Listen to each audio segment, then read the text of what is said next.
અંકલેશ્વર શહેરમાં મોહરમ પર્વ નિમિત્તે શહીદે કરબલાની યાદમાં કલાત્મક તાજિયાઓના ભવ્ય જુલુસ નીકળ્યા હતા।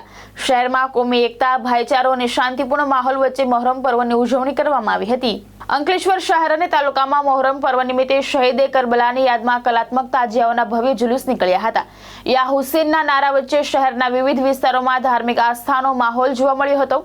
અંકલેશ્વરના કસબાતીવાડ, હઝરત હલીમ શાહદાતાર ભંડારી, કાગજીવાડ, સેલારવાડ, કસાઈવાડ, તાડફળિયા સહિતના વિસ્તારોમાંથી 18થી વધુ તાજિયાઓના જુલુસ નીકળ્યા હતા।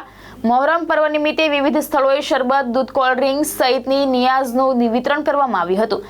આ પ્રસંગે અંકલેશ્વર શહેર તાજિયા કમિટીના પ્રમુખ બખ્તિયાર પટેલ, સેક્રેટરી વસીમ ફડવાલા, પાલિકા સભ્યો જહાંગીર ખાન પઠાણ સહિતના આગેવાનો ઉપસ્થિત રહ્યા હતા। તહેવારને લઈ પોલીસ તંત્ર દ્વારા ચુસ્ત બંદોબસ્ત ગોઠવવામાં આવ્યો હતો। ધર્મેશ રાણા, દ્રષ્ટિકોણ ન્યૂઝ, અંકલેશ્વર।